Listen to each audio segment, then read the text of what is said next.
को याद रहे होगा कि हमने पिछले साल मई में पहला संवाद हमारा आपके लोगों से शुरुआत किया था, जो हमारे सीईओ गिरीश बड़गनोर सर की आइडिया थी, जिसमें हमारा एक ही मकसद था कि इसमें कोई भी हमारा मार्केटिंग करने का प्लान नहीं था, बल्कि इस संवाद के माध्यम से बैंकों के लिए जो भी उपयुक्तपूर्ण जानकारी है वो इस प्रोग्राम के जरिए आप तक पहुंचाने की हमारी कोशिश थी, जो हमने पिछले 8 संवाद में आपसे के साथ शेयर किया है।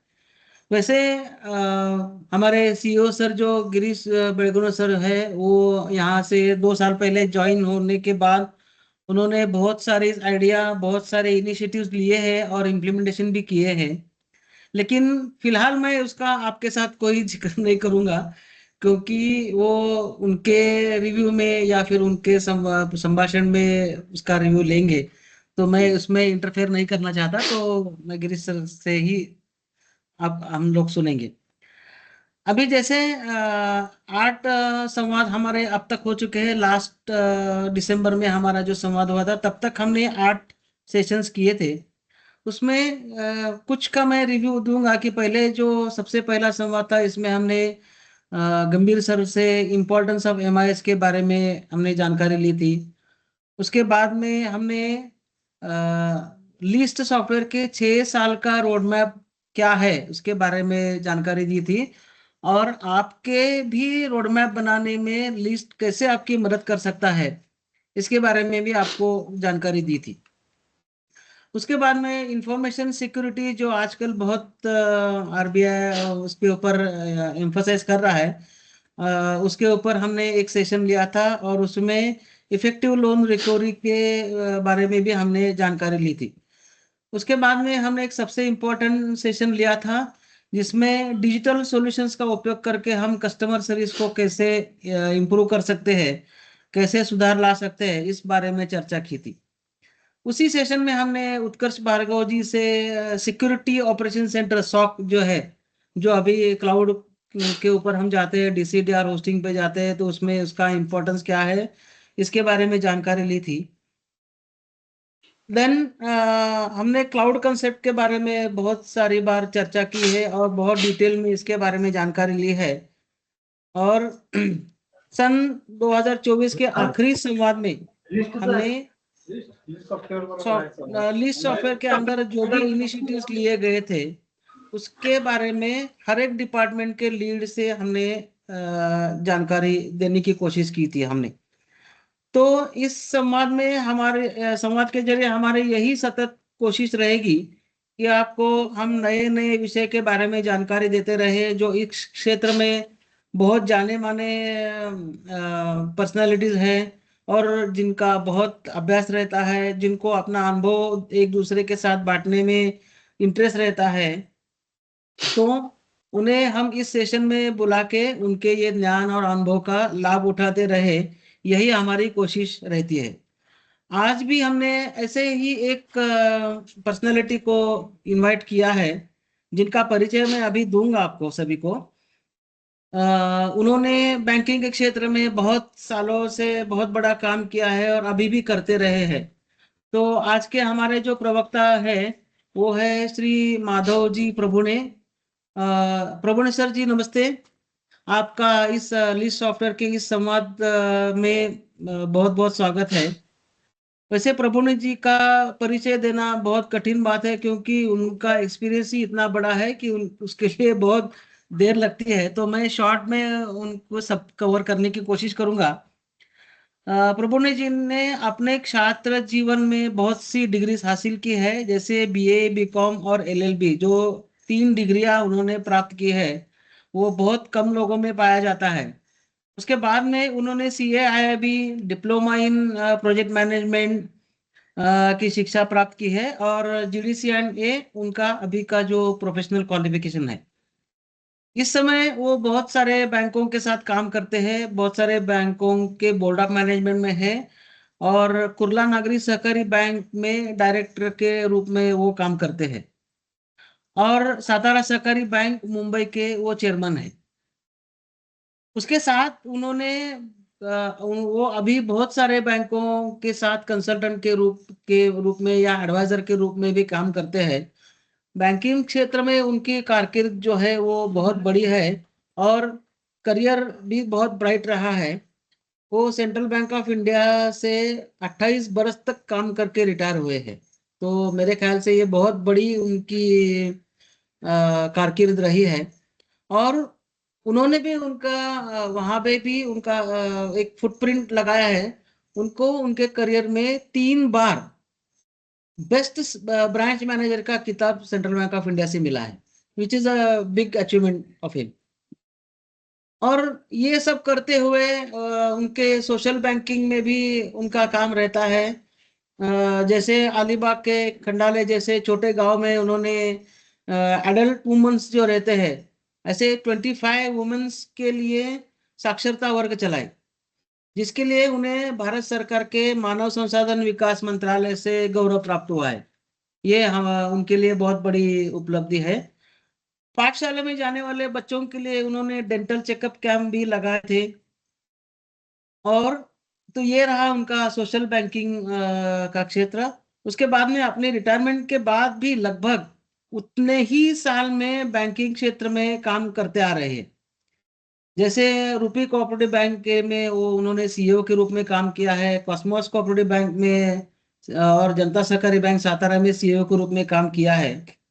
इसके अलावा उन्होंने छात्रों को या बैंक एम्प्लॉयज को या प्रोफेशनल को पढ़ाने में वो बहुत रुचि है।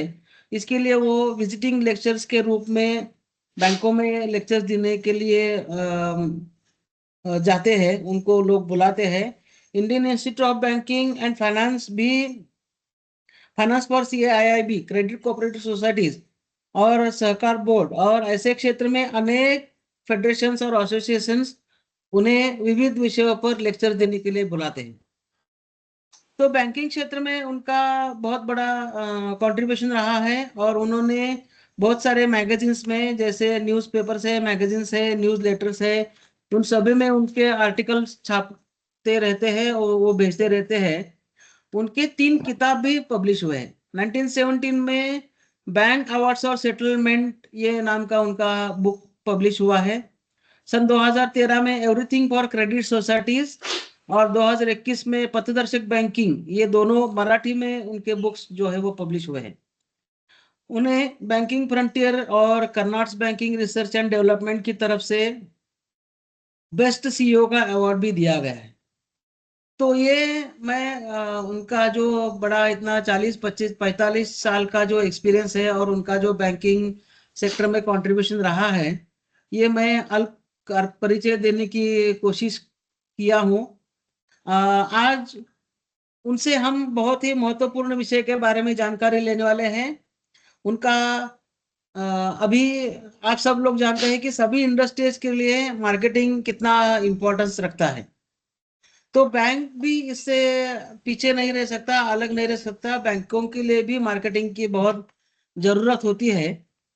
तो आज हम प्रभुनय सर से इसी के बारे में जानकारी लेंगे और हमारे व्यवसाय आगे बढ़ाने के लिए क्या कुछ करना चाहिए, कैसे करना चाहिए, इसके बारे में सुनेंगे। तो आज का उनके सेशन का जो टाइटल है वो इसेंशियल ऑफ बैंक मार्केटिंग। इसमें मुख्य रूप में वो 9 P's जो होते हैं, जैसे प्रोब होता है, पार्टीशनिंग होता है, प्रोडक्ट डेवलपमेंट, इसके डीप में मैं नहीं जाऊंगा क्योंकि उसका डेप्थ में हमें प्रभुने जी से सुनना है। तो इन सभी का सविस्तर विवरण हम उनसे जानकारी लेंगे। आशा करता हूं कि आज का यह संवाद आपके लिए बहुत और हमारे लिए भी बहुत उपयुक्त रहेगा। और संवाद के ये सन 2025 के पहले सत्र में आपका फिर से मैं एक बार स्वागत करता हूं। आप सभी को ये वर्ष बहुत ही प्रगति भरा, सभी इच्छा आकांक्षाओं को पूरी करने वाला हो, ऐसी कामना करते हुए मैं हमारे सीईओ सर से निवेदन करता हूं कि वो उनके ये सेशन को आगे बढ़ाते हुए उनका जो रिव्यू है उसको शुरुआत करें। फिर से एक बार नमस्कार and over to you Girish sir. धन्यवाद नाशिकर जी। आशा करता हूँ कि आप सभी लोग मुझे सुन पा रहे हैं और सभी को भी नमस्कार।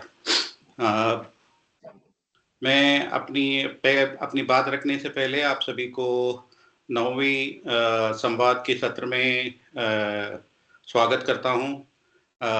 लिस्ट की तरफ से सहर्ष स्वागत। नाशिकर जी ने ऑलरेडी बहुत इसके बारे में बताया है, तो मैं अपना बात जल्दी रखने की कोशिश करूँगा क्योंकि प्रभुने सर है इस बार और वो बहुत सारे बातों के बारे में बात करने वाले हैं।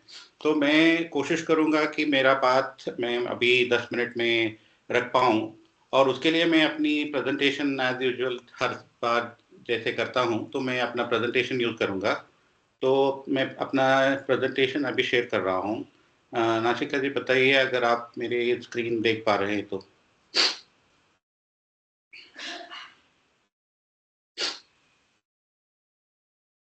यस, ओके, हम लोग देख पा रहे हैं। Thank you. ठीक है। तो फिर से सभी को सहर्ष स्वागत। हमारी 9वीं कड़ी है संवाद की, जिसमें आप सभी को बहुत स्वागत है और के बावजूद ये सत्र जो है हमारी नए कैलेंडर ईयर का पहला वाला संवाद है, तो मैं आप सभी को नए वर्ष की बहुत बहुत बधाइयाँ देता हूँ। आशा करता हूँ कि इस नए साल हमारे लिए, आपके लिए, सबके लिए बहुत अच्छा निकले। और Anand ji, may be you should mute people who are not on mute.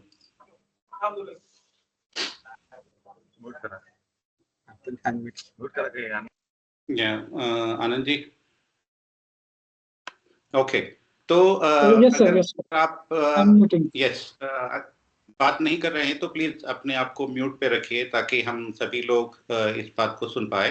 तो नए साल की आप सभी को बधाई देते हुए मैं अपनी बात की ओर बढ़ता हूँ और अगले 5 से 7 मिनट में मैं कोशिश करूँगा कि हमारे लिए 2024 कैसा रहा। तो सबसे पहले तो आप सभी को धन्यवाद। आपकी साथ हमारा साथ चल रहा है, बहुत अच्छा हम कर रहे हैं और आपके साथ इस साल भी और ज़्यादा हमारे साथ रहेगा। आपके साथ में हम बहुत अच्छे काम करें और इससे ज़्यादा हम लोग इस साल भी कोशिश करके हासिल कर पाए, ये हमारी कोशिश है। पिछले साल में हम और बहुत मजबूत बने हैं। हमारी जो बेसिक स्ट्रेंथ है एज ए कंपनी, हम बहुत स्ट्रांग बने हैं। हमारे से लोग जुड़ रहे हैं। सांगली में हम जब भी जाते हैं कहीं पे भी लोग हमें पहचानते हैं। तो हमारी जो काम करने के कर्मचारी जो हैं अभी 80 लोगों से ज़्यादा हो रहे हैं और लगभग मुझे लगता है इस साल हम लोग 100 लोगों को भी हायर करेंगे। वो इसलिए क्योंकि हमने जितने इनिशिएटिव्स लेने की कोशिश किया है, जो आगे चल के मैं बात करूँगा, उसके लिए लोग लगेंगे, उसके लिए ट्रेनिंग लगेगा, स्किल सेट रहेगा। तो उन चीज़ों पे भी हम लोगों ने बहुत बढ़िया तरीके से काम किया है। तो हम लगभग 10 नए कस्टमर्स एक्वायर किए हैं नया प्रोडक्ट यूज़ करने के लिए। तो हम और मजबूत बन रहे हैं और स्ट्रांग बन रहे हैं। हमारा जो फोकस है और ज़्यादा बढ़ रहा है और ये सारा चीज़ हम आपके लिए कर रहे हैं। आपकी सोसाइटी हो, आपकी बैंक हो, इसको और बेहतर आप चला पाओ, यही हमारी उम्मीद और कोशिश रहती है। तो ये हम बहुत बढ़िया तरीके से 2024 में कर पाए। 2024 मेरे लिए और मेरे पार्टनर संतोष देशपांडे जी के लिए बहुत इम्पोर्टेंट था। हम सभी के लिए इम्पोर्टेंट था। मैं कहीं और दूसरे देश में काम करके आया था। मुझे यहाँ कैसे चीज़ें चलती है, कैसे लगती है, पता नहीं था। ये सारे चीज़ मैं सीख पाया पिछले साल में और मैं आगे चल के भी इसको सीखता रहूँगा। तो हम लोग बहुत स्ट्रांग बने हैं और बेहतर बने हैं। उसका एक प्रूफ है कि इस साल जनवरी टू जनवरी अगर हम लोग अपनी प्रॉब्लम्स के बारे में देखते हैं, जितने इश्यूज हमारे कस्टमर्स को आए हैं देखते हैं, तो लगभग 20% का घटत हुआ है। हमें खुशी है कि जो 100 प्रॉब्लम्स आते थे पिछले साल में, अभी 80 प्रॉब्लम आ रहे हैं। हम कोशिश करेंगे कि किसी को भी हमारे सॉफ्टवेयर, हमारे सर्विसेज चलाने में कोई भी दिक्कत ना हो, हम उसकी तरफ बढ़ रहे हैं। तीसरा ये भी है कि मैं फिर से सभी उन कस्टमर्स को भी धन्यवाद देना चाहूँगा जो और हमें रिलायबल मानते हैं, हमारे साथ जुड़ चुके हैं क्लाउडिफिकेशन में। पिछले साल ही हम लोग लगभग 10% हमारे कस्टमर्स जो है, लगभग 7 से 8 कस्टमर्स को क्लाउड पे लेके गए हैं। तो इन सभी के बात होगी आगे चल के। सबसे पहले तो आप सभी को हमारे साथ बने रहने के, हमें साथ देने के लिए धन्यवाद। तो ये रहा था हमारा 2024। मैं और थोड़ा उसके बारे में बात करना चाहूँगा। हम पिछले साल हमारी कोशिश रही थी कि हम नए चीज़ों को आपके लिए लेके आए, और उसमें से बहुत सारे प्रोडक्ट्स हम नए चीज़ लॉन्च भी किए हैं, और बहुत सारे हमारे कस्टमर्स ये प्रोडक्ट्स को यूज़ भी कर रहे हैं। उनमें से कुछ प्रोडक्ट्स हमें लगते हैं कि आपके भी और बहुत काम आएँगे।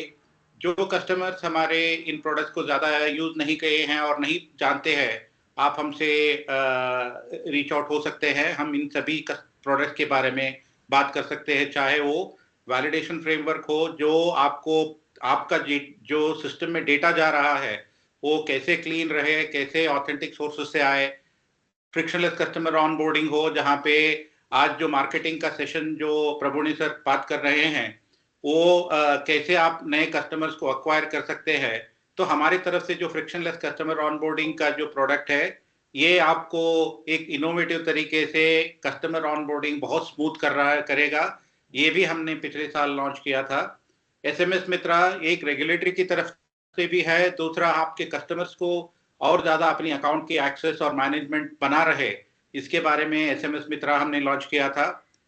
और एक रेगुलेटरी मैटर आई है जो फरवरी 1 से और ज़्यादा इसका इम्पोर्टेंस होगा और हम रोल आउट करेंगे, वो होगा हमारा कंटिन्यूस क्लियरिंग का। इसके बारे में हमने बहुत बात किया है, हमारे सारे बैंक्स इसके ऊपर काम किए हैं। अभी हम लोग रोल आउट भी शुरू है। हमें आशा है कि by January and we will all be ready to ये कंटिन्यूस क्लियरिंग का जो सीटीएस में चेंजेस है, सीबीएस में चेंजेस है, आपको मिल जाए। इसके अलावा भी जो हमारी सीएमएस है, जहाँ पे आप कॉल रेज करते हैं, उसको भी हमने बढ़ाया है। एक यूटिलिटी दिया है ताकि आपको बहुत ज़्यादा इसके ऊपर टाइम स्पेंड करना ना पड़े अपनी प्रॉब्लम रिपोर्ट करने के लिए। आप अपनी प्रॉब्लम को रिकॉर्ड करके वो वीडियो अपलोड कर सकते हैं।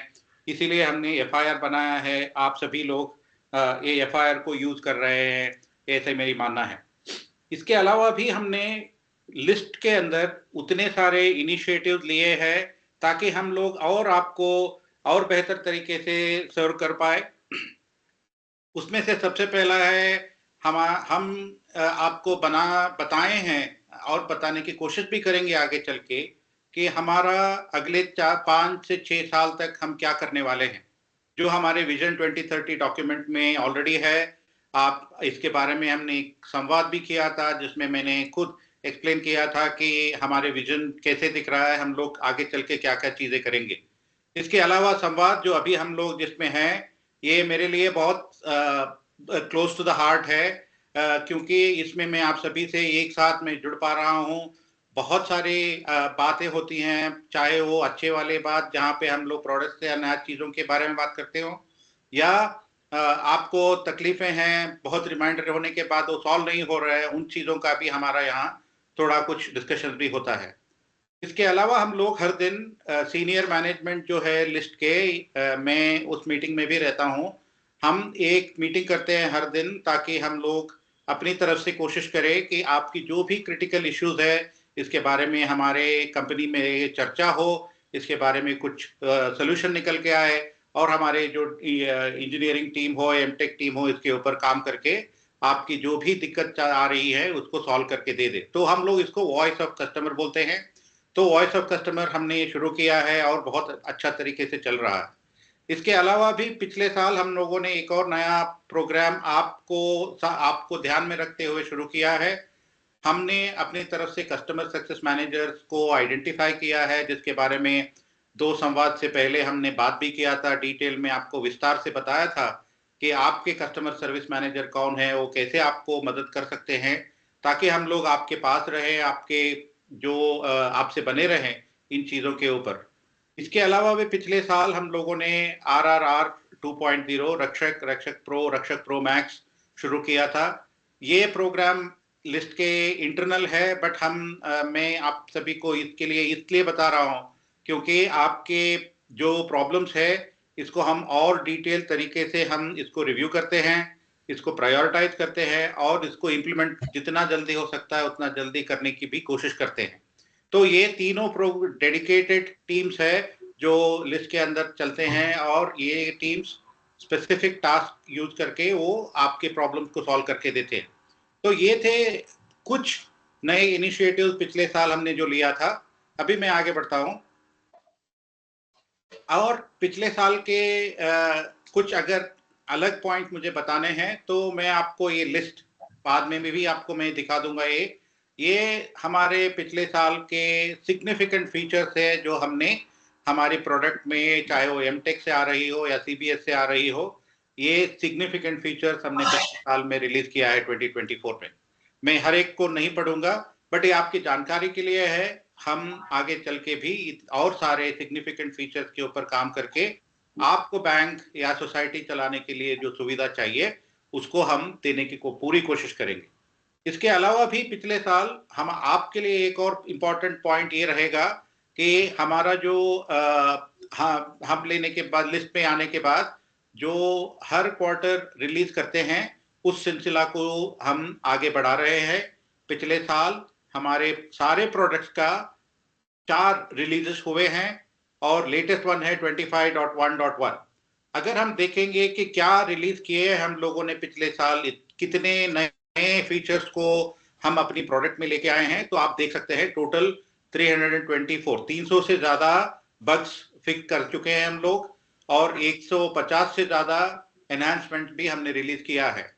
जो भी रेगुलेटरी होते हैं, जो भी कस्टमर स्पेसिफिक प्रॉब्लम्स होते हैं, इनको प्रायोरिटाइज करके हम लोग तो लगभग 500 आइटम्स आप देख सकते हैं पिछले साल पूरा 3 बार टेस्ट करके आप तक हमने पहुंचाने की कोशिश किया है और ये हमारी कोशिश इस साल भी आगे चलता रहेगा।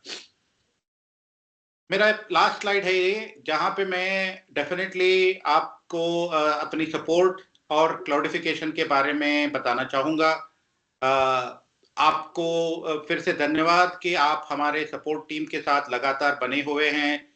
आप हमारे कॉल मैनेजमेंट सिस्टम यूज कर रहे हैं। आपकी जो दिक्कतें आती हैं वो सीएमएस में रजिस्टर कर रहे हैं। मैं इस बार जब मैं एनालाइज कर रहा था कि हमारा इस साल का जो कॉल्स आ रहे हैं आप सभी से मिलके, चाहे वो कुछ ऑपरेशनल के लिए हो, चाहे वो नॉलेज के लिए हो, बहुत सारा कॉल हमने एनालाइज किया। हर कॉल जो कस्टमर से लिस्ट को आता है, सपोर्ट को आता है, हम कंसिडर करते हैं ये हमारे लिए अच्छी बात है कि हमारे कस्टमर हमसे बात कर रहे हैं। तो आप देख सकते हो 23-24 में हमारा टोटल कॉल्स कंपेयर टू 24-25 में अगर देखेंगे तो लगभग 23% डिक्रीज हुआ है। हम समझते हैं अच्छी बात है, जितना कम दिक्कतें आपको आ रही हैं उतने कम कॉल्स हमें आएंगे। हम आगे चल के भी इसको इम्प्रोवाइज करेंगे, हमारी तरफ से कोशिश रहेगा कि ये और कम हो।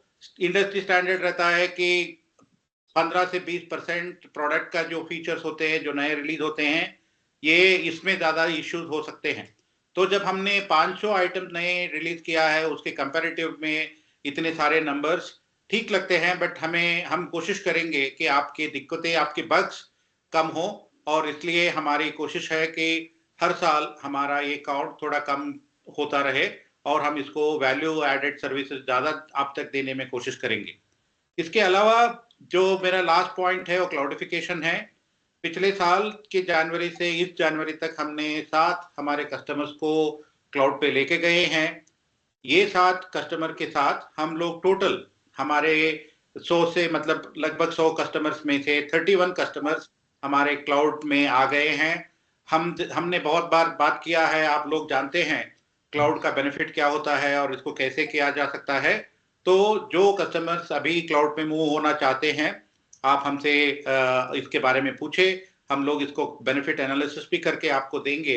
तो अब हमारी लगभग 300 से ज्यादा ब्रांचेस हमारे क्लाउड के थ्रू सर्विस कर रहे हैं। ये हमारे लिए बहुत बड़ी बात है कि हमारे सारे कस्टमर्स एक ही जगह से एक ही तरीके से सर्विस डिलीवर कर पा रहे हैं और बैंक स्पेसिफिक इनिशिएटिव जो भी होंगे उनके वो रन कर पा रहे हैं। तो ये था हमारा बहुत छोटा सा शॉर्ट ब्रीफ। मैं इसके बारे में और बताना चाहूंगा अगले संवाद के सत्र में। इस बार हमने स्पेशल गेस्ट को बुलाए हैं और प्रभुने सर को बहुत एक्सपीरियंस है जो नाशिकर जी ने बताया है। तो और बहुत ज्यादा वक्त न लेते हुए और ये आशा करते हुए कि ये अगले साल 20-25 हमारे लिए और बहुत अच्छा रहेगा, हम सभी के लिए और बेहतर रहेगा। यही आशा के साथ मैं प्रभुने सर को रिक्वेस्ट करता हूं कि वो अपनी बात आगे बढ़ाए। फिर से सबको धन्यवाद। Thank you.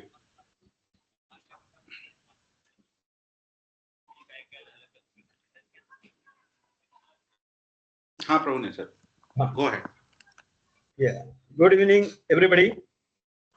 At the Good evening. outset, I'm very much thankful to Mr. Girish Ji, the Director, CEO, and CTO of this computers, and Mr. Nashikar, who is the Customer Service Manager, and of course, the present all my fellow bankers. This is indeed a privilege for me to be with you this evening, in the sense that what are the things I have and what are the things I have practiced over a period of about 50 years in my banking career. It will definitely give you some insights and some newer things in the field of bank marketing. I don't want to take much of your time, but the thing is that the time is very short because we always conduct a training program. हम एक सप्ताह के लिए तैयार करते हैं, बनाते हैं, लेकिन अभी ये सब चीजें आपको एक घंटे में मुझे आपके साथ शेयर करना है, तो मुझे ये टाइप ऑफ वर्क ऐसा होता है, ऐसा है, there be no issue because I have been lecturing on this subject for more than 25 years and to the various corporate banks, commercial banks, then credit corporate societies and salary earners also, but they don't have much to do about marketing, but still marketing everywhere today. It's a competitive environment and we have to. So friends, I'm very happy to tell you that I was just listening to our Director and CEO of the List Computers, which he has narrated in a nutshell about the performance and the various technology-based products brought in for our use. And in the marketing, this is a must because without technology, we cannot do marketing. So all of whatever we do in the marketing, it should be best by technology, the best technology. So this is the first and foremost, and the List Computers, I know them since last more than 25 years, because when I was working as a CEO in Satara, Janata Sahakari Bank Satara, that time they were our clients, they were serving our branches. Since then we came in contact and today we are actually meeting you all. ये देखिए अभी marketing जो शब्द है, ये मुझे presentation करना है, मैं शुरू करता हूँ प्रेजेंटेशन। ये देखिए मार्केटिंग का मतलब क्या है? आप लोग मार्केटिंग तो करते ही है, because we are all working in service industry. Banks means what? We are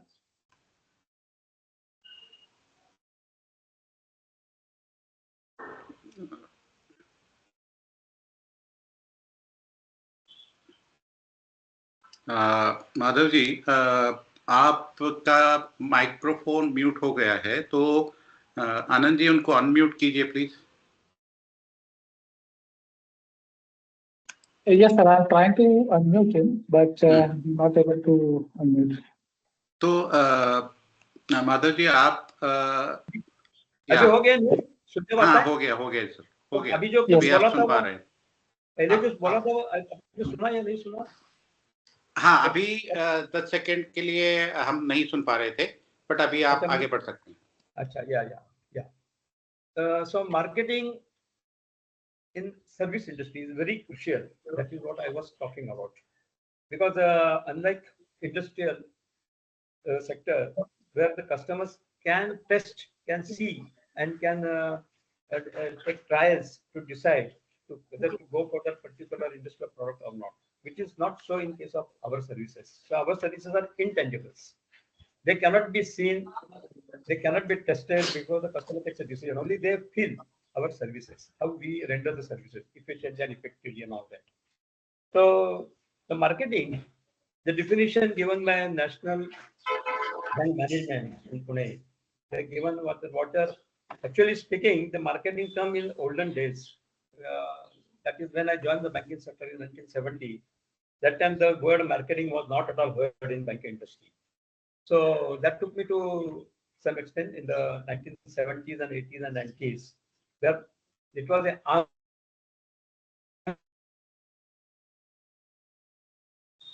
used to come to the branch manager. वो आते थे, पूछते थे तुम्हारा interest rates क्या है, deposit की क्या है, loans की क्या है. And used to put up before them the chart. ये हमारा ये services है, ये हमारा rates है. आपको पसंद आए तो हमारे साथ relationship रखें, नहीं तो get away. ऐसा वो scenario था. I was a witness for that.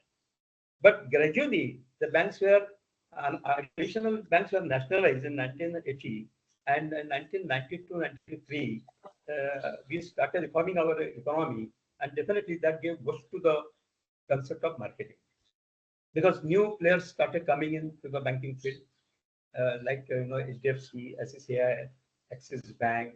So many banks are in private sector.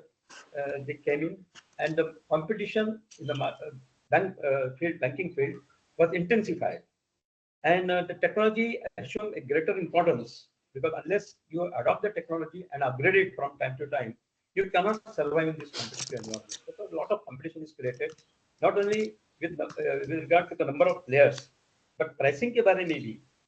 That is interest rates on deposit, interest rates on loans and advances, then the ancillary services we render. So competition is everywhere. So it started getting intensified over a period of time. तो इसके वजह से marketing करना आज जरूरी है. प्रभुने sir, हाँ बोलो. Sorry to disturb you, but your screen, I think you have not shared your screen. अरे ये मैंने शेयर सर.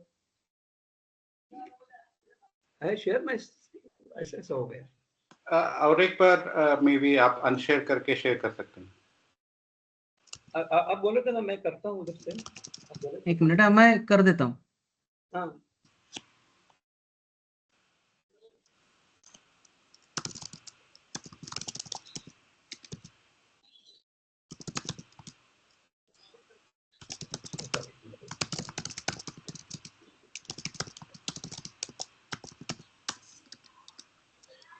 हो रहा है सर? हाँ हो रहा है. आपका थोड़ा सा नेटवर्क में इश्यू है, स्लो है. हाँ हाँ.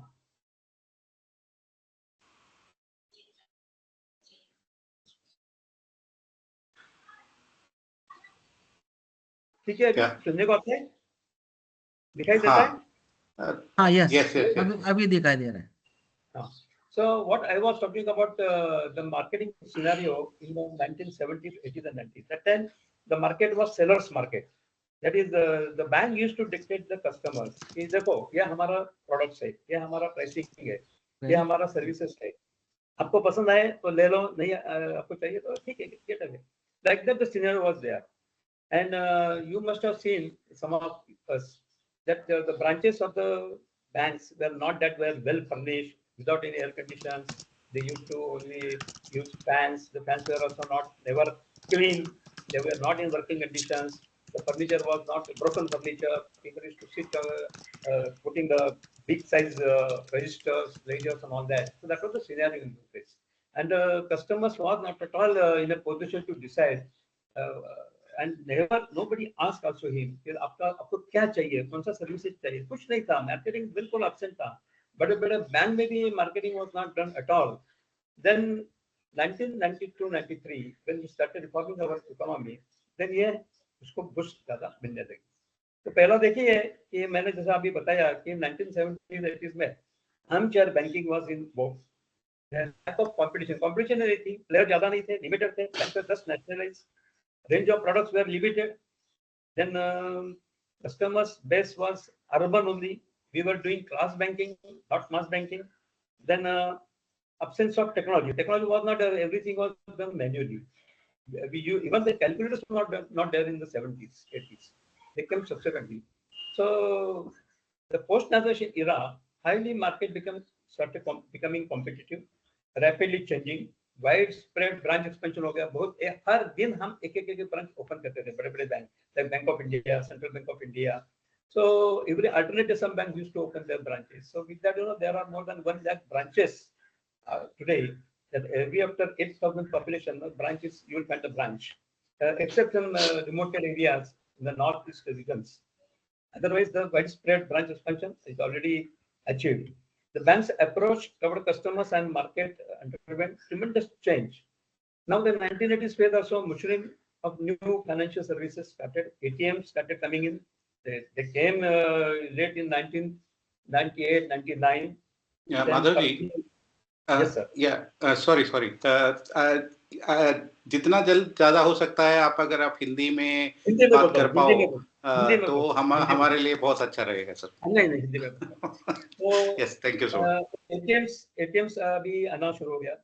देन पर्सनल लोन्स देना शुरू हो गया. क्रेडिट कार्ड्स, अभी credit card central bank of India was the first bank in public sector in India to evolve in. अभी ये नया शुरू करने का क्रेडिट कार्ड, ये central bank of India was the first bank. बाकी बाद में सब आ गए. वो टाइम में कोई 1984-85 में सेंट्रल बैंक ने अपना क्रेडिट कार्ड पहला लॉन्च किया था. Then mutual funds they were just started in 1998-99. Then leasing, then merchant banking was very much because आपको मालूम है इन 1992 to 2000 तक अपना share market was blooming like anything. And Harshit Mehta was actively playing that in the field. So many innovations also took place. That SEBI का भी निर्मित वही time में हुई थी. Then capital market was booming like anything. Many companies used to come अपना जो initial जो issue रहता है शेयर्स का नया वो लेके आते थे. तो ये सब चीजें 1992-93 के बाद बड़े पैमाने पे इंडिया में कैपिटल मार्केट में ये सब इनोवेशन आ गए थे. Then the second phase जो 90s का भी जो मैं बात कर रहा था उसका जो उद्देश्य था ये ग्लोबलाइजेशन, जागतिकीकरण, डीरेगुलेशन में इंटरेस्ट जो है डिपॉजिट और लोन्स इसको कंट्रोल किया था रिजर्व बैंक ऑफ इंडिया ने. तो ये हमें फ्रीडम नहीं था, बैंकों को फ्रीडम नहीं था, लेकिन अभी फ्रीडम आ गया है. सो ये चीज बहुत बड़ी डीरेगुलेशन की हो गई. डिसइंटरमीडिएशन, ये भी डिसइंटरमीडिएशन का मतलब ये है कि डिपॉजिट एंड जो बोरोवर है तो दोनों का बीच में जो आदमी है वो बैंक है. तो bank is a mediator between depositor and ये बोरोवर. तो ये डिसइंटरमीडिएशन जो प्रोसेस है ये डिस्टर्ब हो गया क्योंकि मेनी कॉर्पोरेट जो है बड़े बड़े कंपनी उन्होंने अपना कमर्शियल पेपर प्रोडक्ट लॉन्च किया. बैंकों ने सर्टिफिकेट ऑफ डिपॉजिट वो टाइम में लॉन्च किया. तो ये नया प्रोडक्ट ये डिसइंटरमीडिएशन प्रोसेस ये कम होते जा रही. देन कंपटीशन, स्पर्धा तो बढ़ गई. Licensing of new private sector banks, they were given the licenses. Then innovation started, mechanization, computerization. इसमें smart card, housing finance, SWIFT, ATMs, internet banking.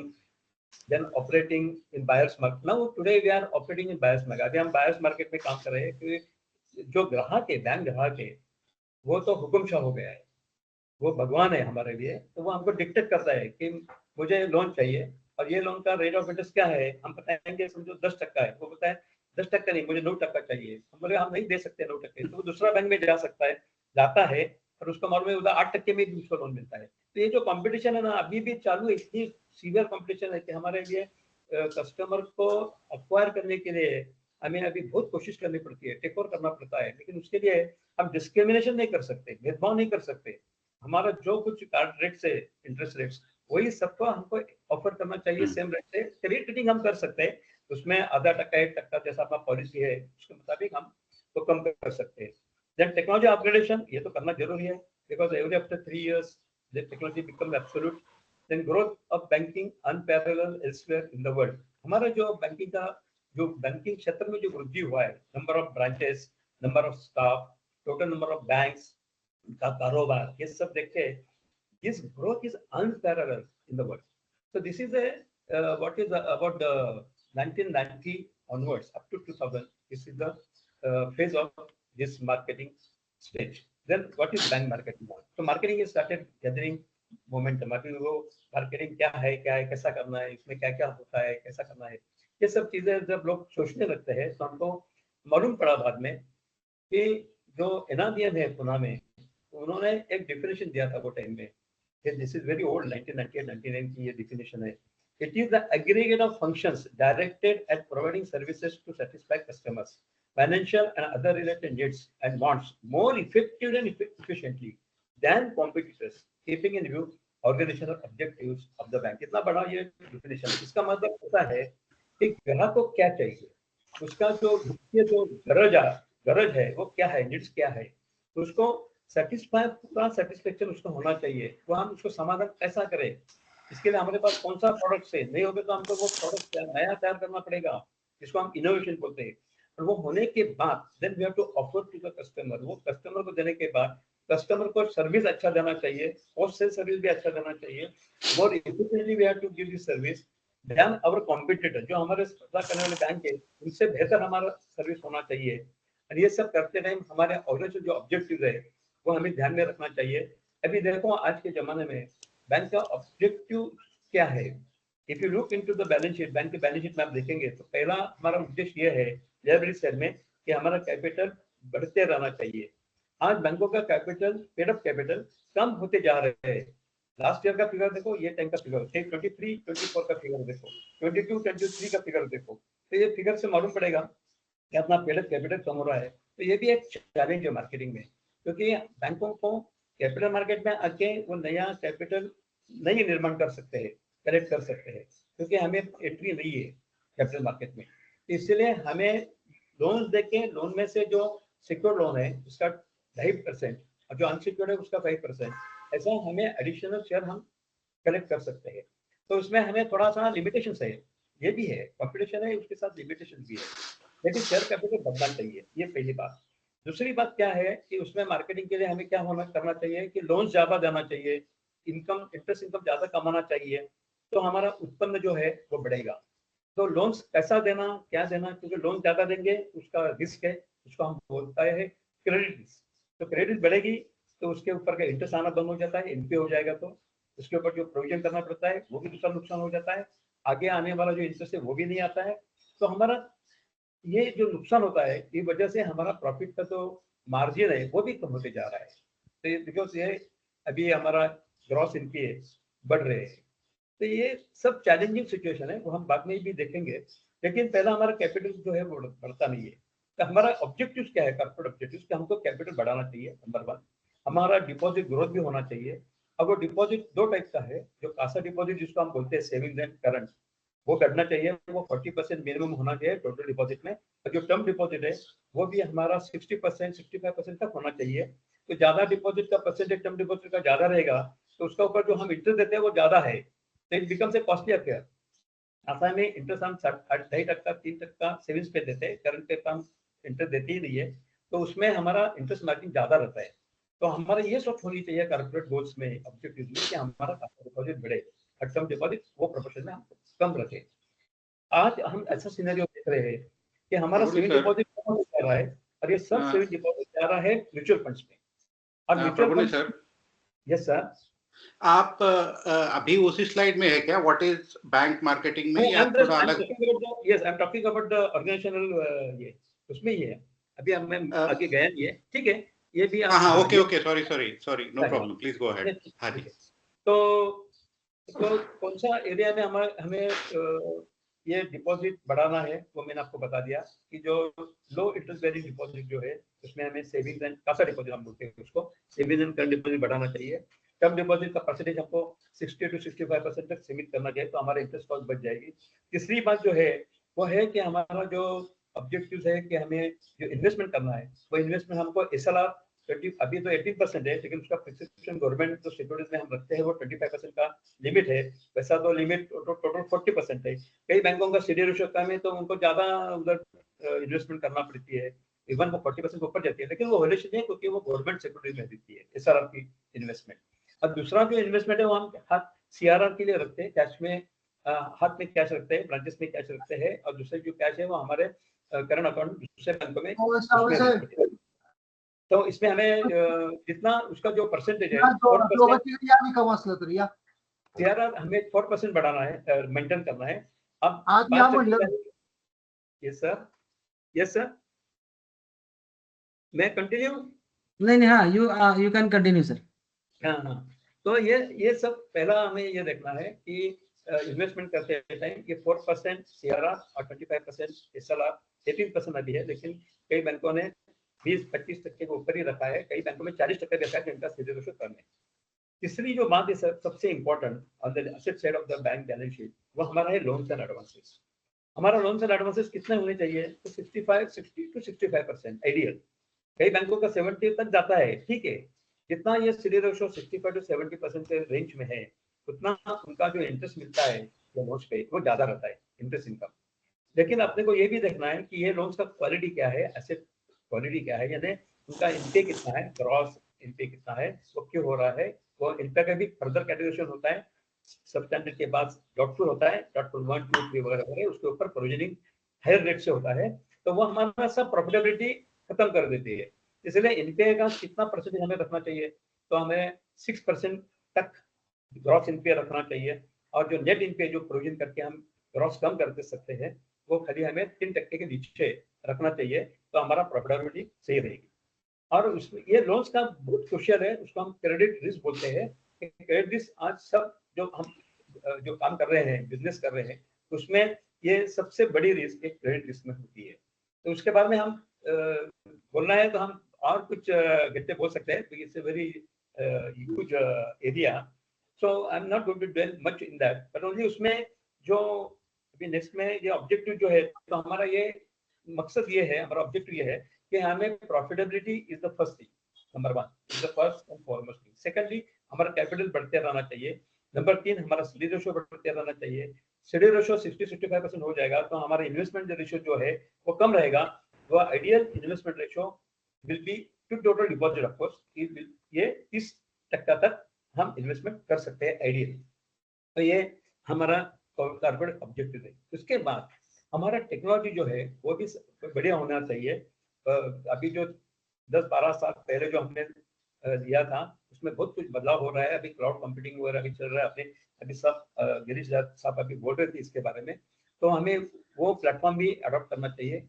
और हमारा जो मकसद है मार्केटिंग का, ये हम अकेले तो right from peon to the CEO, bank में जो लोग सब काम करते हैं सब मार्केटियर से, तो हमारा रोल ये मार्केटिंग है, ये होना चाहिए। अभी ये मार्केटिंग का हमारा कॉर्पोरेट ऑब्जेक्टिव मैंने थोड़ी इसमें ब्रीफ में आपको बता दिया है। ज्यादा बात कर सकते हैं, लेकिन मैंने बताया एक सप्ताह का ये हम प्रोग्राम करते हैं। Next is what is ingredients of bank management में क्या क्या आता है।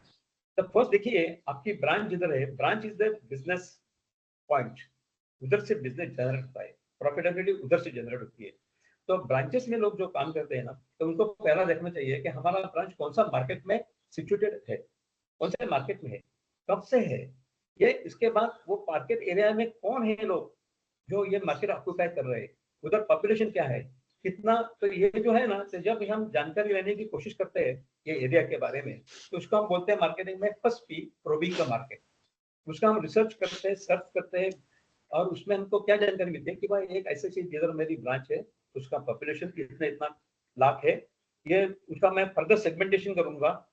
क्योंकि मार्केट में सेगमेंटेशन एंड सब सेगमेंटेशन, वर्गीकरण और उपवर्गीकरण, ये चीजें होती है। तो हमको उसमें से मालूम पड़ता है कि पॉपुलेशन में कितने लोग एज ग्रुप करेंगे सेगमेंटेशन, कितने बच्चे हैं, इन्फेंट्स है, किंडरगार्टन में जाने, स्कूल में जाने वाले बच्चे हैं, कितने प्राइमरी स्कूल में जाने वाले हैं, कितना सेकेंडरी स्कूल में जाने वाले हैं, कितना हायर सेकेंडरी में जाने वाले हैं। ये कैटेगरी हम जब करेंगे ना तो हमको मालूम पड़ता है। देन दूसरी बात ये है, जो सोसाइटीज है, कितने सोसाइटीज है, हाउसिंग सोसाइटीज वो एरिया में, उसका सेगमेंटेशन करेंगे। तो उसमें हाउस होल्ड वाइफ्स कितने हैं, कितने वर्किंग वुमेन है, ये भी जानकारी हमें मिलता है according to their service, according to their occupation. Service का सब सेगमेंटेशन करना है, कितना गवर्नमेंट है, कितने प्राइवेट में है, कितना सेल्फ एम्प्लॉयड है। आप जितना डीप जाएंगे ना उतना आप प्रूव कर सकते हैं।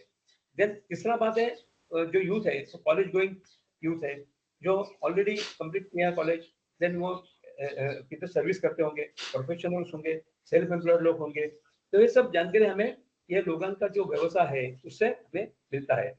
इसके उसको बोला जाता है segmentation of market on the basis of age, on the basis of sex also.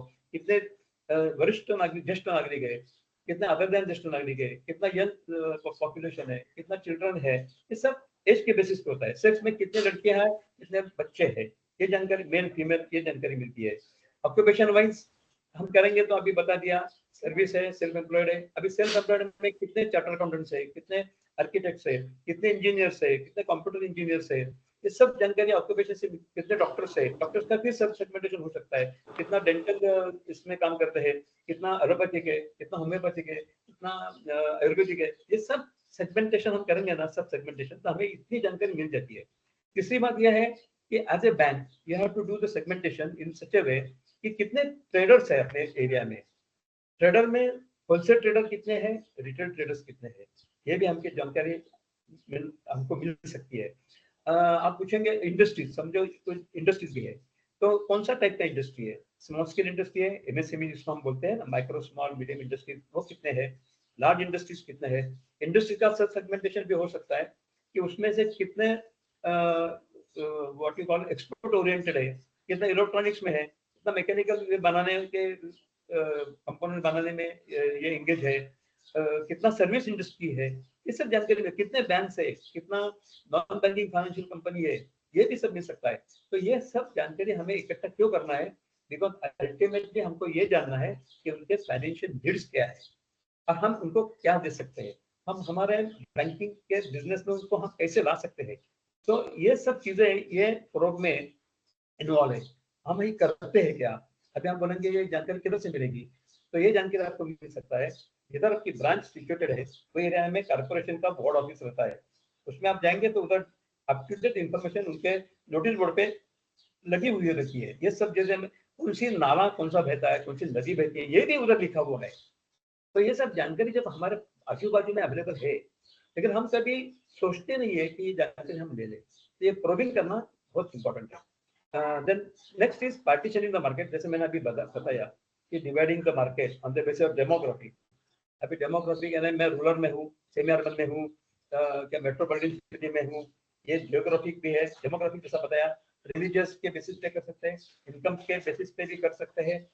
Psychographic, इधर जो लोग हैं उनका बिहेवियरल पैटर्न क्या है, कितने इन्वेस्टर्स है, कितने इन्वेस्टर्स नहीं है, वो भी हो सकता है। तो जो कुछ है साइकोग्राफिक सेगमेंटेशन, वो हम इस तरह से कर सकते हैं। मैंने ज़्यादा डिटेल में थोड़ा कुछ इसमें डाला है, इसके बारे में मैं एक केस स्टडी बाद में आपको बताऊंगा कि मार्केटिंग कैसा करना है, कैसा हमने किया है, प्रैक्टिकल एस्पेक्ट्स। ये सब थ्योरेटिकल है, लेकिन प्रैक्टिकल है। तो जानकारी ले लो, जानकारी लेने के बाद आपको मालूम पड़ेगा कि who are occupiers of your market, आपके मार्केट में कौन लोग हैं, उनका फाइनेंशियल नीड्स क्या है और हम उनको सेटिस्फाई कैसा कर सकते हैं। The second aspect in marketing, that is P, second P, that is product. तो प्रो पार्टीशन, ये दो P हमने देखा, तीसरा है प्रोडक्ट्स। तो ये जानने के बाद, आफ्टर ये लोगों को क्या चाहिए ये समझने के बाद, हम हमारा सर्विस जो प्रोडक्ट है वो हम डेवलप करते हैं। अभी नॉर्मली हमारे पास जो ट्रेडिशनल प्रोडक्ट है उसमें डिपॉजिट है, डिपॉजिट में मैंने अभी बता दिया, जैसा सेविंग्स है, करंट है, फिक्स डिपॉजिट है, और अलग अलग नाम आपके होंगे, उसको ब्रांड्स अपने नाम को दिया होगा, quarterly interest, monthly interest, then reinvestment plan है, क्वार्टरली कंपाउंडिंग वगैरह वगैरह, ये सब अलग अलग नाम से, लेकिन by and large they are term deposits. Then अभी कस्टमर को जो लोन चाहिए, लोन का भी एक टाइम रहता है, जैसा अभी फेस्टिवल है दिवाली टाइम, दिवाली के टाइम लोग 2 व्हीलर्स बुक करते हैं, 4 व्हीलर्स बुक करते हैं, तो उनके लिए हम कुछ स्पेशल इंसेंटिव दे सकते हैं क्या, कुछ स्पेशल कंसिडरेशन कर सकते हैं। फॉर एग्जांपल कि दिवाली के टाइम या दशहरा वगैरह के टाइम या गणेश चतुर्थी के टाइम हम ऐसा कोई प्रोडक्ट लेके आते हैं मार्केट में कि उसका मार्जिन हम कम करते हैं, उसका जो रेट ऑफ इंटरेस्ट है वो हम कम कर सकते हैं। यूनिफॉर्मली सबको करना है, एक को नहीं देना है, सबको करना है। देन उनके लिए कुछ रिपेमेंट पीरियड हमारा समझे 4 इयर्स का होगा, तो हम 5 साल कर सकते हैं क्या। तो ये भी हम एक पॉलिसी डिसीजन ये फेस्टिवल के टाइम या अलग अलग प्रोडक्ट्स के लिए दे सकते हैं। एजुकेशन लो, जब आपको मार्केट से मालूम पड़ता है कि मेरा इसमें इतने स्कूल से, इतने कॉलेजेस है और इसमें इतने इतने बच्चे सीख रहे हैं। अभी एजुकेशन ग्रेजुएशन होने के बाद जो लोग पोस्ट ग्रेजुएशन करना चाहते हैं या जो लड़के अब्रॉड जाना चाहते हैं, तो उनके लिए भी हमारे पास एजुकेशन लोन है, तो वो भी हम लोन दे सकते हैं। उसके बारे में हमारा टर्म्स कंडीशंस इतना कॉम्पिटिटिव होना चाहिए कि दूसरे बैंकों में जो लोग जाते हैं एजुकेशन के लिए, लेकिन उनसे हम इधर उनको ला सकते हैं, तो वो भी हमारा कॉम्पिटिटिव होना चाहिए। Small business loan, small business loan तो अभी मालूम है आपको, माइक्रो जो हमारा इंडस्ट्रीज है, service industry and industrial company, तो माइक्रो का हमारा टारगेट अभी हम वो कैसे डिसाइड किया है, on the basis of their investment, कि 1 करोड़ तक उनका इन्वेस्टमेंट है और 5 करोड़ तक उनका टर्नओवर है, तो इसको हम बोलते हैं माइक्रो। तो ये माइक्रो का जो डिफिनेशन है, इसमें बहुत कुछ लोग आ सकते हैं, और ये दोनों में आते हैं, इंडस्ट्रियल एंड सर्विस में।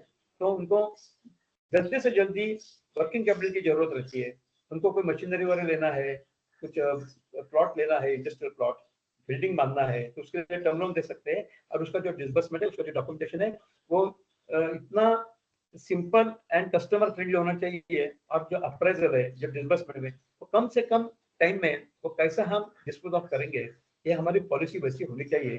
Then only you can more effectively you can compete in the market.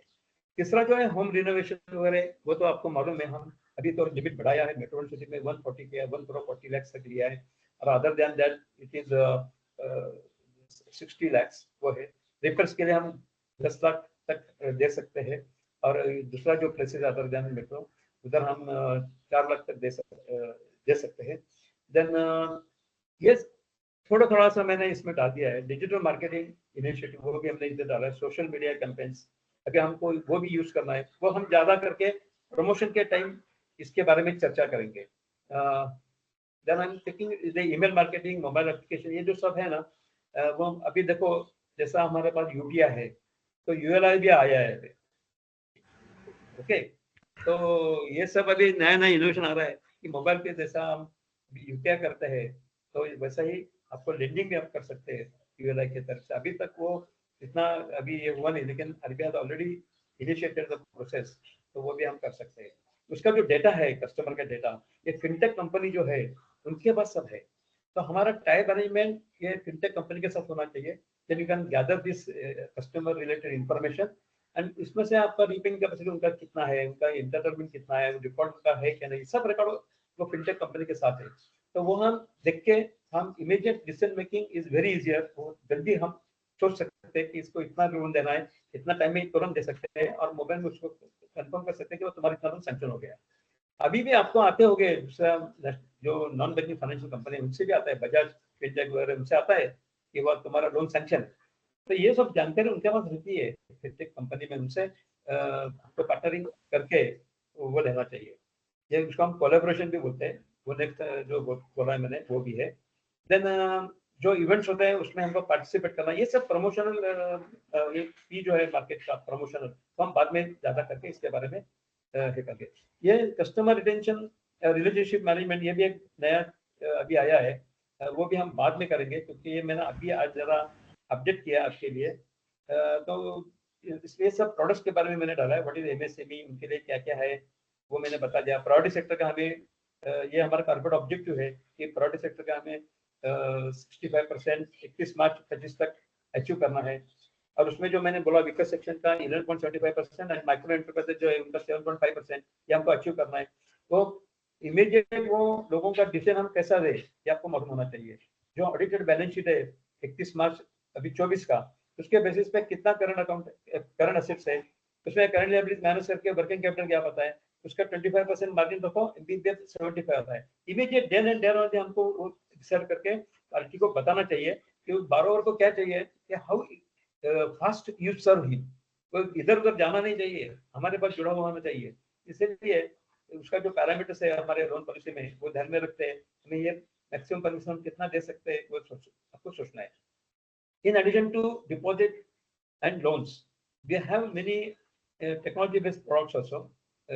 इसमें RTGS, NEFT, SWIFT, self custody का भी है। सेल्फ कस्टडी अपना कोऑपरेटिव बैंकों में नहीं है।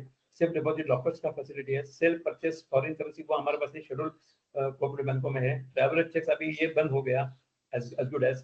तो जो प्रोडक्ट्स पहले डिमांड में थे अभी नहीं है, तो उसको बोला जाता है मार्केट में डॉक प्रोडक्ट्स, डॉक्स प्रोडक्ट्स।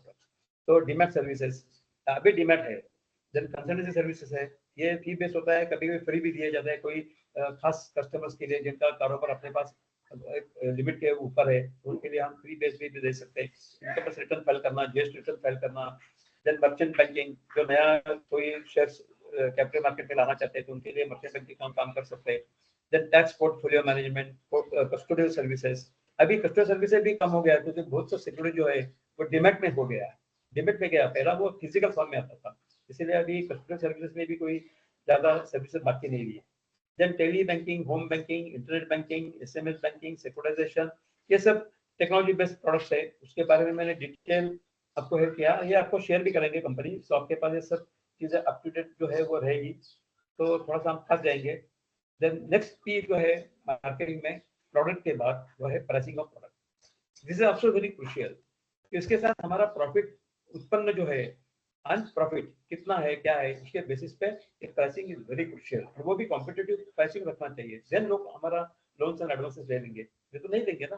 तो ये प्राइसिंग कैसा करना है, इसके बारे में मैंने थोड़ी चर्चा इसमें किया है। तो इसमें कैलकुलेशन कैसा करना है कि deposit cost is the highest cost for us, plus service cost, service cost है स्टाफ कॉस्ट जिसको हम बोलते हैं, then administrative cost, risk cost यानी प्रोविजन जो हमारा है, ये सब चार जो कॉस्ट है ये बहुत इंपॉर्टेंट कॉस्ट है। उसका परसेंटेज हमारा एवरेज वर्किंग फंड्स में कितना है, उसके साथ हम वो निकालते हैं एक्चुअली। और वो निकालने के बाद हम उसके ये देखते हैं कि प्रॉफिट जो हमारा होने वाला है वो मिनिमम 1% ये प्रॉफिट होना चाहिए जो एवरेज वर्किंग कैपिटल, तो 1% के ऊपर ही होना चाहिए। तो ये सब ऐड होने के बाद हमें मिलता है कि जो मिलता है रेट, वो इसको बोला जाता है बेस रेट। बेस रेट में जब हमारा जो लॉस है CRR हम मेंटेन करते हैं बैंकों में, उसके ऊपर इंटरेस्ट नहीं मिलता है, तो वो जो लॉस हुआ है नोशनल वो हम ऐड करते हैं। तो SLR में हमें 18% SLR रखना है, हमने ज्यादा भी रखा है। तो गवर्नमेंट सिक्योरिटी में जो रेट ऑफ इंटरेस्ट मिलता है 6%, 6.5%, तो हम वो FD में रखते थे तो 1-1.5% ज्यादा मिल सकता था, या हम लोनिंग करते थे तो हमें 3-4% के ऊपर मिलता था स्प्रेड। तो वो कंसिडर करके वो भी हम इधर रोल करते हैं। और ऐसा करते हैं जो फिक्स असेट्स है, जो फिक्स असेट्स है उसको, उसका तो इन्वेस्टमेंट डेट इन्वेस्टमेंट है, उसमें कोई भी उत्पन्न मिलता नहीं है। तो उसका जो बेस रेट है, वो बेस से कितना हमारा लॉस हुआ है वो भी रेट हम लोड करते हैं। ऐसा करके सब जो कॉस्ट ऐड करेंगे तो जो आता है फाइनल उसको बोला जाता है PLR, that is prime lending rate. ये तरीका हो गया प्राइसिंग ऑफ प्रोडक्ट डिसाइड करने का। दूसरा जो प्राइसिंग ऑफ प्रोडक्ट डिसाइड करने का रेट जो है through ALM, asset liability management, तो उसका मैंने एक टेबल इधर आपके सामने पेश किया है। ये P&L के बेसिस पे है एक्चुअल। तो उसमें ये बात है कि P&L में डिपॉजिट एंड एसेट्स, तो डिपॉजिट में क्या होता है, short term, medium term, long term, ये डिपॉजिट कॉस्ट सबसे ज्यादा रहती है, इसलिए एवरेज डिपॉजिट लेना ये short term, medium term, long term का।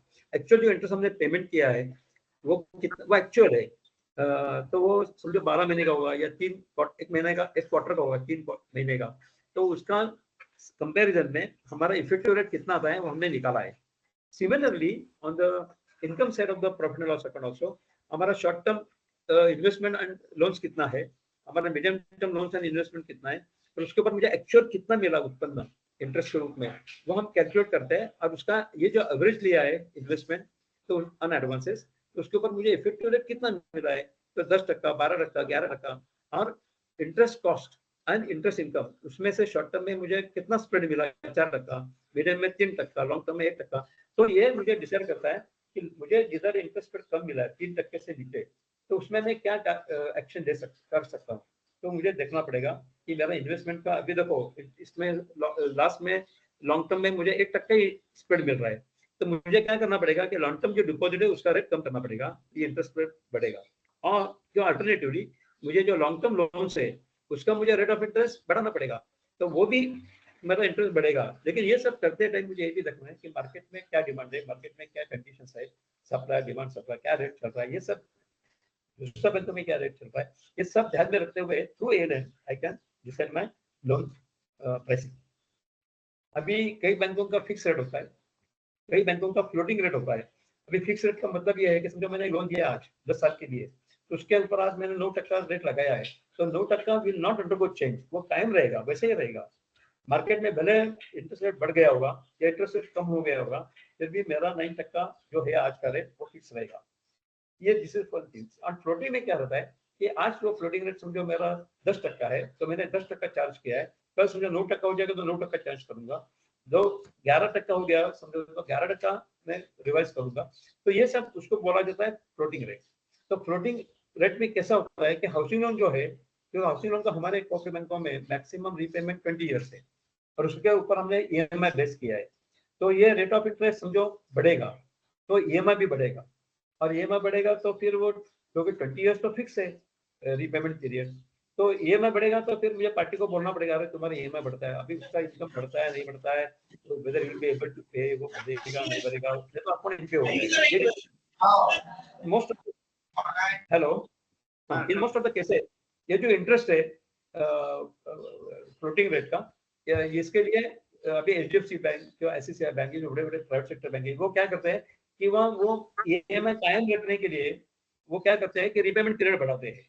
इंटरेस्ट रेट बढ़ गया और इंटरेस्ट रेट कम हो गया होगा तो वही रखता है ये रिपेमेंट पीरियड, वो चेंज नहीं करते।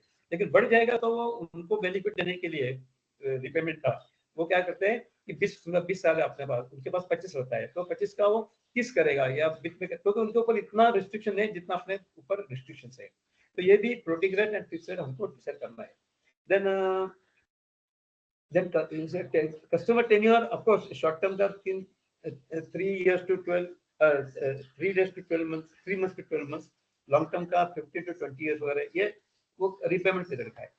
तो pricing of product is very crucial through ALM, through our PLR and the best rate also, ये सब हमको देखना पड़ेगा। and accordingly we have to, it is very crucial area, ये बहुत इतना आसान नहीं है, ये हमको देखना है।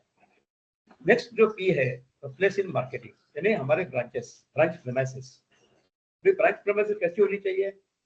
ब्रांच होनी चाहिए ग्राउंड फ्लोर पे, विद बेसमेंट फैसिलिटी होगा तो बहुत बढ़िया, मेन रोड पे होना चाहिए, गली में नहीं होना चाहिए किधर, विद पार्किंग फैसिलिटी होगा तो बहुत बढ़िया। बम्बई जैसे शहर में तो पार्किंग फैसिलिटी का बहुत प्रॉब्लम है। अदर इंफ्रास्ट्रक्चर क्या होना चाहिए?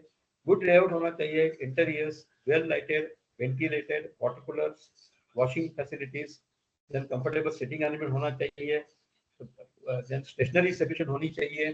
फिर जो कुछ आदित्य ने जो डायरेक्शन दिया है वो डिस्प्ले करना है, वो भी प्रॉपर्ली डिस्प्ले किया है, कस्टमर पढ़ सकते हैं।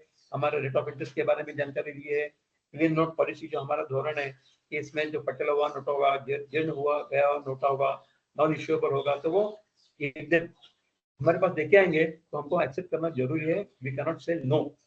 तो ये भी आगे का डायरेक्शन है, वो भी उधर सब बोर्ड हम लगाते हैं। देन इसमें अभी क्या होगा, प्लेस में कैसा हो गया अभी कि प्लेस में if it is a rented property तो उसके ऊपर हम किराया देना पड़ता है, हर 3 साल के बाद वो रिन्यू करना पड़ता है। रिन्यू जो होता है वो 10% 15% ज्यादा रेट से होता है। उसमें टैक्सेस जो है प्रॉपर्टी टैक्सेस, वो भी कॉस्ट एडिशनल होता है। तो ये बहुत डिफिकल्ट है कि इतना रेंट हमें इतना बिजनेस मिलता है क्या वो ब्रांच से, ये भी देखना पड़ता है, कॉस्ट बेनिफिट एनालिसिस करना पड़ता है। तो इसीलिए हमारी इसमें स्ट्रेटेजी ऐसी होनी चाहिए कि हो सके, अभी देखो एक बैंक का एक ब्रांच है 1800 स्क्वायर फीट, उनको जरूरत नहीं है क्योंकि आज कस्टमर ज्यादा आते नहीं है ब्रांचेस में।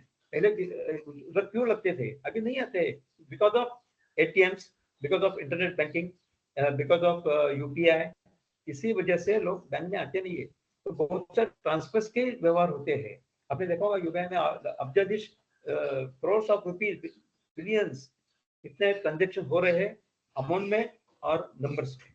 तो ये सब चीजें जो आ रही है इसी वजह से लोगों को अभी, और मोबाइल में आप ट्रांसफर कर सकते हैं, आरटीजीएस कर सकते हैं, एनईएफटी भी कर सकते हैं, एक अकाउंट से दूसरे अकाउंट में मोबाइल बैंकिंग से कर सकते हैं। तो there are so many facilities जो आए इसी वजह से ये place has lost its significance. तो ये अभी डिजिटल बैंक करके भी एक आ रही है अभी नया, उसको टाइम लगेगा इंडिया में आने के लिए, 10-12 साल तो लगेगा। नेक्स्ट पी जो है वो पीपल इन मार्केटिंग, उसको हम बोला जाता है इंटरनल मार्केटिंग।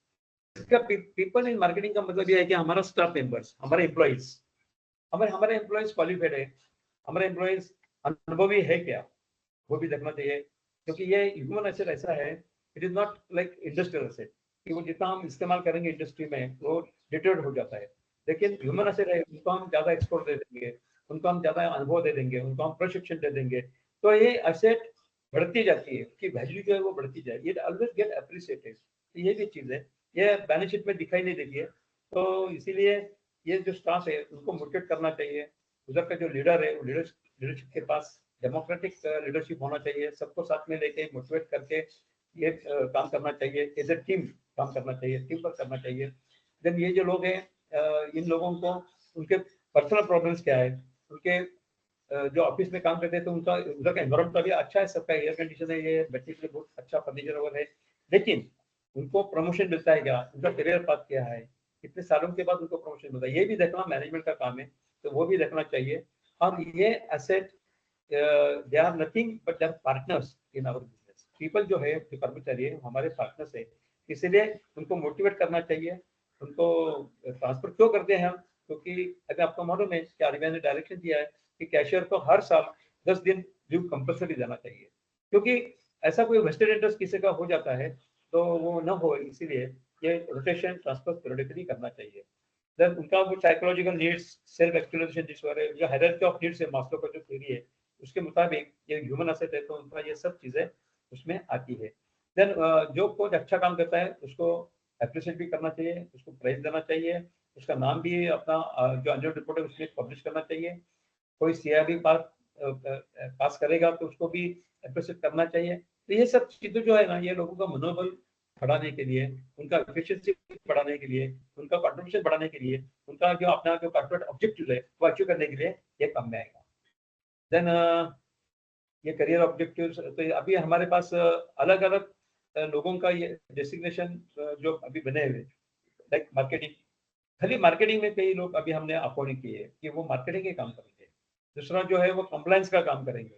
तीसरा है तो रिस्क मैनेजमेंट का काम करेंगे। तो ऐसा स्पेशलाइजेशन अभी हमारे बैंकों में आ रहा है। And according to that we have to fill up the vacancies and to ensure that we work according to the Reserve Bank के जो डायरेक्शंस है उसके मुताबिक हम करने जा रहे हैं।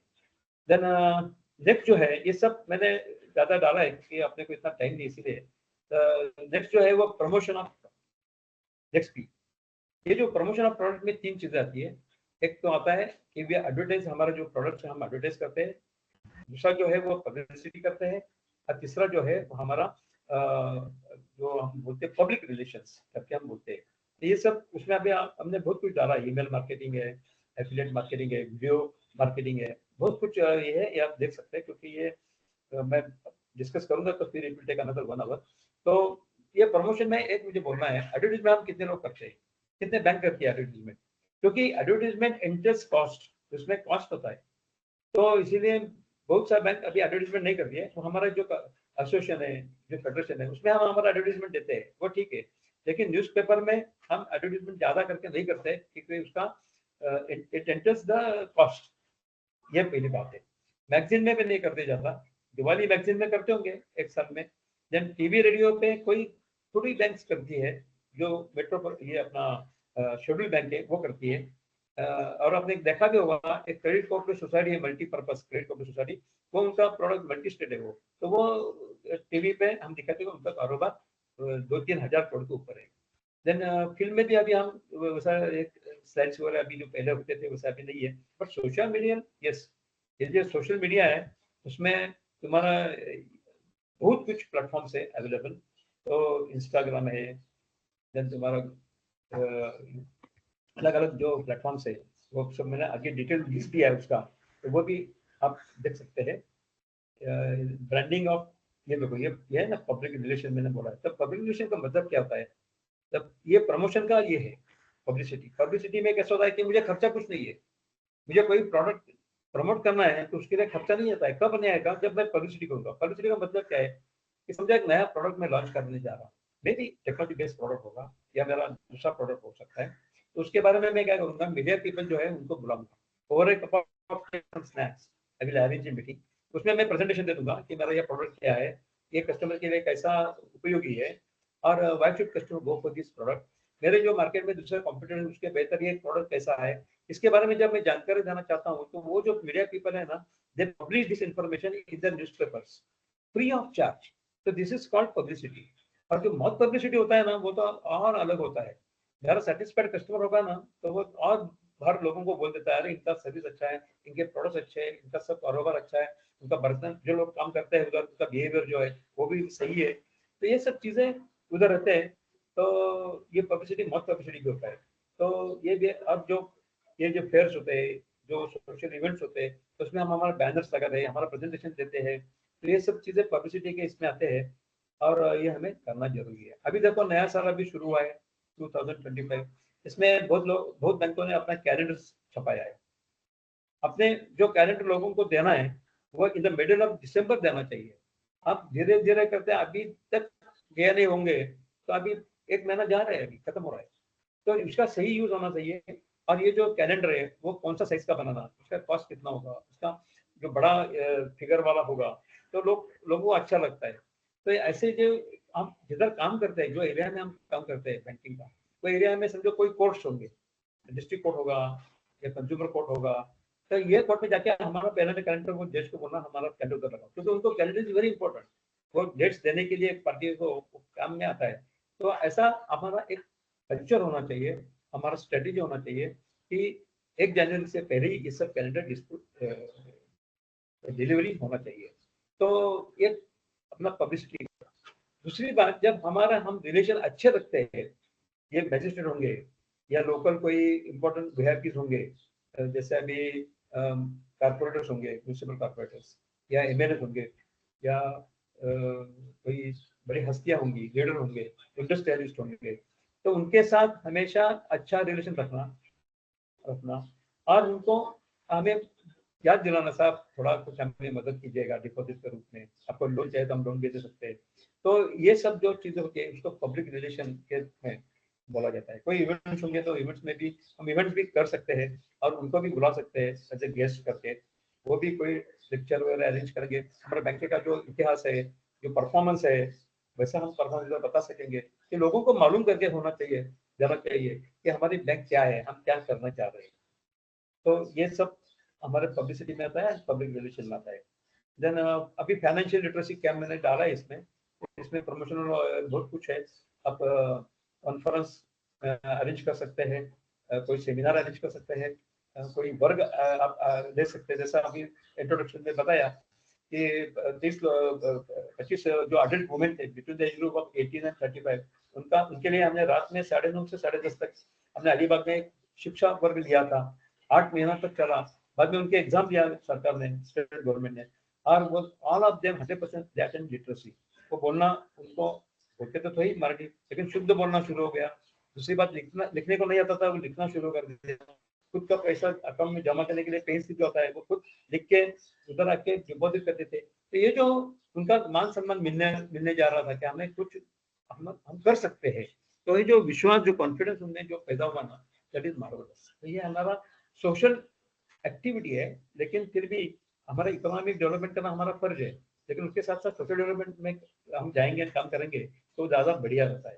क्योंकि महात्मा गांधी जी ने बोला था कि bank are not only to do financial development but also social development as well. तो ये भी हमें ध्यान में रखना है। तो ये सब चीजें है उसमें। देन इसमें और एक चीज, कस्टमर रिलेशनशिप और कन्वर्शन रेट, ये तो आप देखेंगे पढ़ेंगे ना तो आपको सब मालूम पड़ेगा, because many of the things are based on the technology. तो इसका भी हमें इस्तेमाल करना है। What is the effective marketing, वो भी हमने इसमें डाला है। सब अभी जो बात किया है सब उसमें ही आता है। Then strategies for relationship marketing. अभी देखो ये प्रमोशन ऑफ में हमने advertisement, public relation and publicity, ये चीजें देखे। प्रमोशन के बाद जो आता है next P, that is procedures and controls. अभी प्रोसीजर्स, अभी देखो ये पब्लिसिटी में देखो, मैं चीज आपको बताने जा रहा हूँ, ये दिखाने जा रहा हूँ कि सिंडिकेट बैंक 1984 का ये मैटर है। उन्होंने मैसूर में उन्होंने ऑल इंडिया मेडिकल प्रैक्टिशनर्स का एक ये लिया था सेमिनार, और उस सेमिनार सब डॉक्टर्स लोग थे फ्रॉम डिफरेंट फैकल्टीज। उसमें सर्जन्स भी थे, फिजिशियंस भी थे, फैमिली फिजिशियंस भी थे, ये सब लोग उधर आए थे। और बड़े बड़े जो फार्मास्यूटिकल कंपनी है उनके स्टॉल लगे हुए थे, लेकिन एक स्टॉल उसमें जो था वो सिंडिकेट बैंक था। तो किसी ने पूछा, अरे सिंडिकेट बैंक का इधर क्या काम है, ये तो डॉक्टर लोगों का सेमिनार है। तो फार्मास्यूटिकल कंपनी आते हैं, वो ठीक है ना, उनका प्रोडक्ट्स एडवर्टाइज करने के लिए, सिंडिकेट बैंक का क्या काम है। तो सिंडिकेट बैंक ने क्या किया, डॉक्टर का जो व्यवसाय है वो ध्यान में रखते हुए उन्होंने ऐसा उनका प्रोडक्ट्स इधर पब्लिश किया, वो प्रिंट किया और वो लिटरेचर रखा।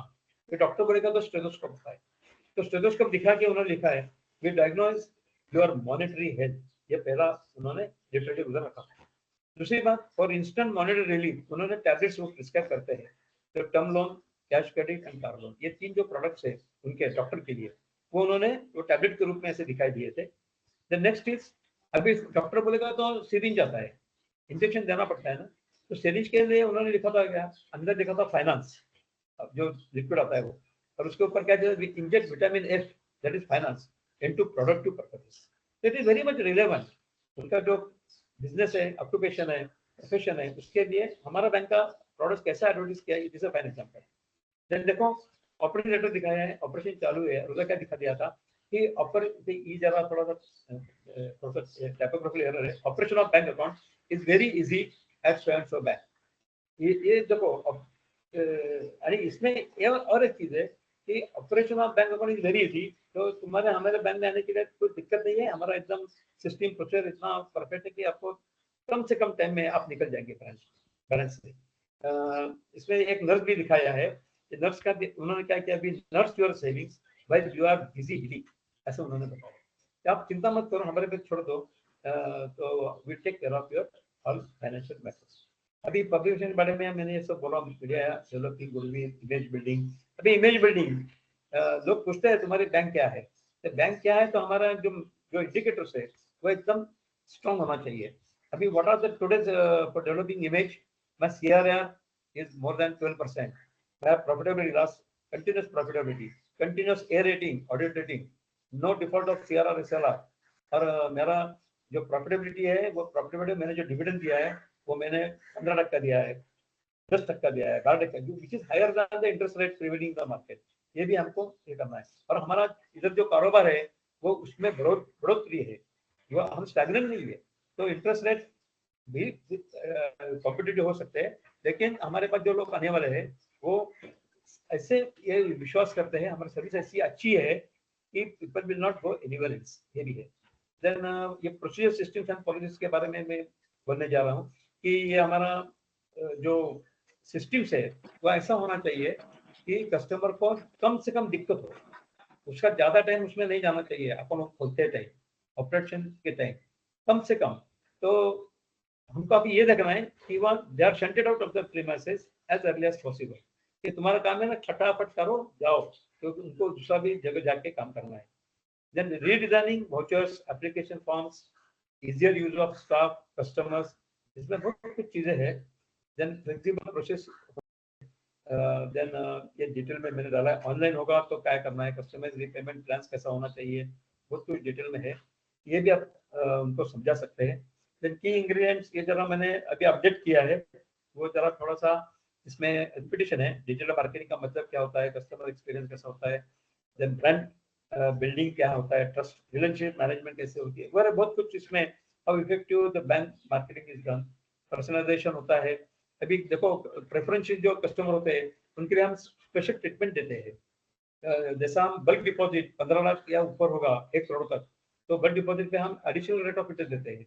तो वो जो कस्टमर है, उनको हमें और कुछ स्पेशल सर्विस देना चाहिए, because they are looking forward to our some additional value, additional benefits. तो उसके बारे में हमको पर्सनलाइज सर्विस देना चाहिए। अभी देखिए 70 एज के ऊपर जो लोग हैं उनको हम डोर स्टेप बैंकिंग देना चाहते हैं, लेकिन हम करते हैं क्या, आरबीआई ने डायरेक्शन दिया है ये करो, तो आपका जो चार्जेस है वो भी ले लो, लेकिन कोई इम्प्लीमेंट नहीं करता है। तो ये भी सब कुछ हमें ये बारे में देखना चाहिए। Then challenges in bank marketing, तो अभी कंपटीशन है, मैंने अभी बता दिया नंबर ऑफ प्लेयर्स। देन ये जो एनबीएफसी है वो इमीडिएट वो बोल देता है आपको कितना लोन चाहिए, 50 लाख, आपका प्रॉपर्टी कितने का है, 1 करोड़ का है, ठीक है सैंक्शन।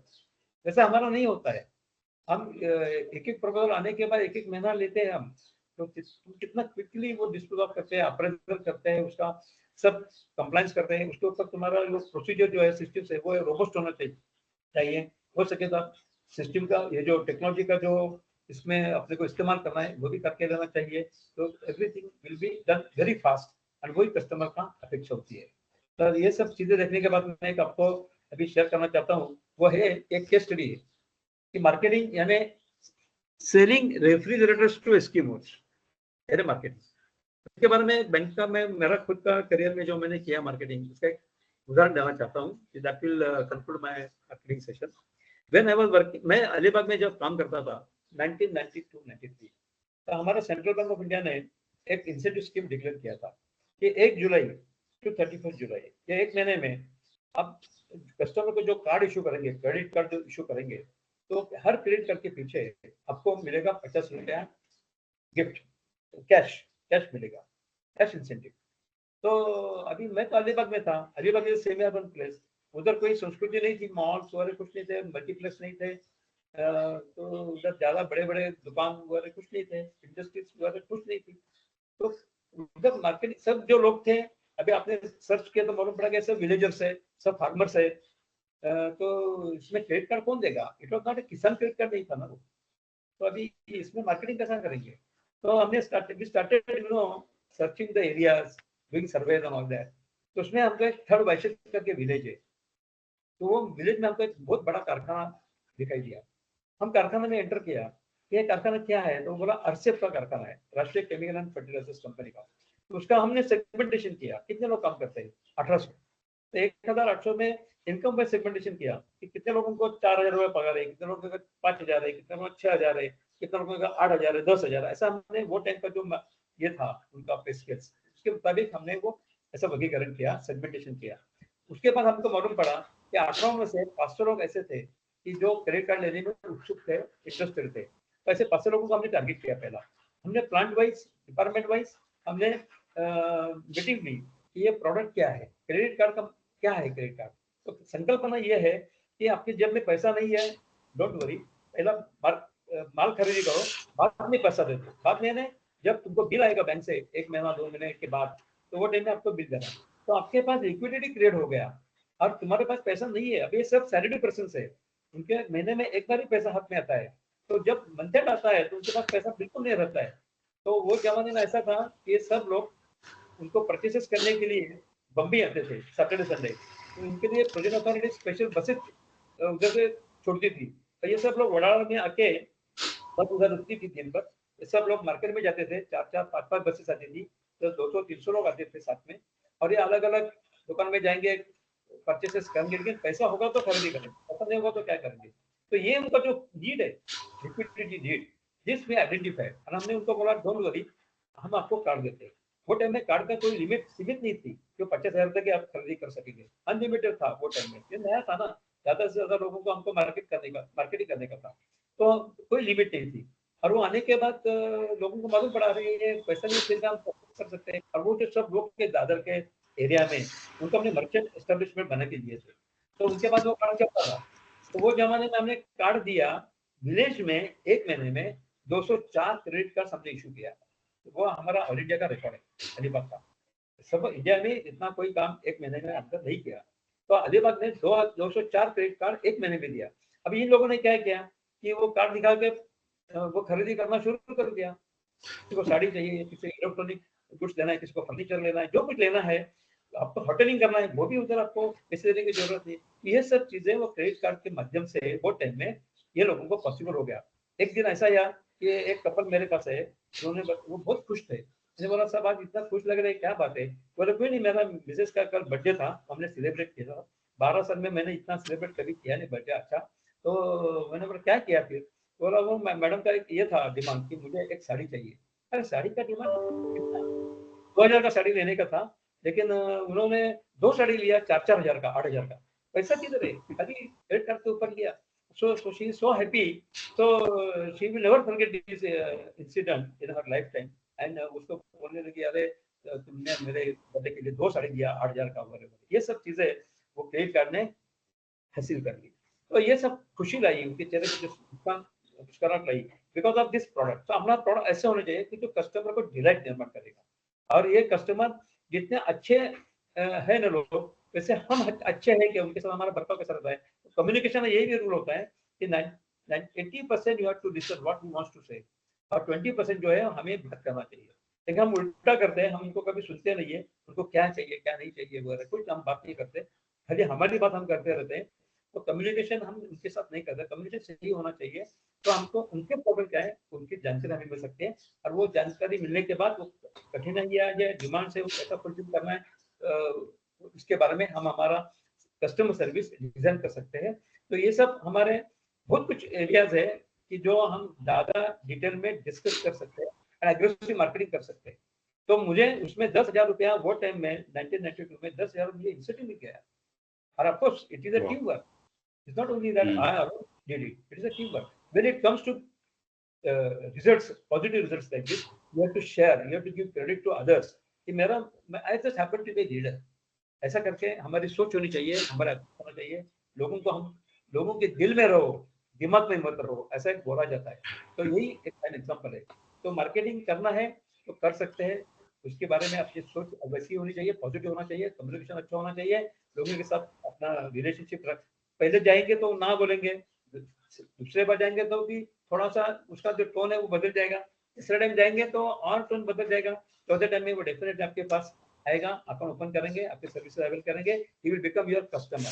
सो इफ यू ऐसा बोला है, satisfied customer is the best insurance for your business growth and for your survival। और आज उसकी जरूरत है, हमें मार्केटिंग के सिवा दूसरा पर्याय नहीं है, दूसरा अल्टरनेटिव नहीं है, तो हम कैसा काम कर रहे हैं इसके बारे में सोचो। डिटेल जो है इसके बारे में जब हम मिलेंगे कभी दूसरे फोरम में या यही फोरम में कभी, तो ज्यादा बात डिटेल में करेंगे, क्योंकि अभी एक ही घंटा हो गया है, तो एक घंटे में मैं मार्केटिंग के बारे में जो मुझे इंपॉर्टेंट जो एरियाज थी वो मैंने आपके साथ डिस्कस किया है। तो आपके जो कुछ फीडबैक होंगे, कुछ क्वेश्चंस होंगे, तो you can inform our list software, they will forward to me, I will also reply to you, क्योंकि मैं इतना सालों में काम कर रहा हूँ, अपना फेडरेशन जो है Maharashtra urban cooperative bank federation, उधर मैं प्रिंसिपल भी था, पर मेरा काम इतना व्यस्त हो गया अलग अलग क्षेत्रों में, यही बैंकिंग में, कि मुझे टाइम नहीं मिल रहा है। अभी हम अलग अलग क्षेत्रों में ट्रेनिंग प्रोग्राम भी बनाते हैं, सोसाइटीज के लिए भी बनाते हैं, सब अलग अलग जानकारी हमें अपडेट करना पड़ता है platform where we do this.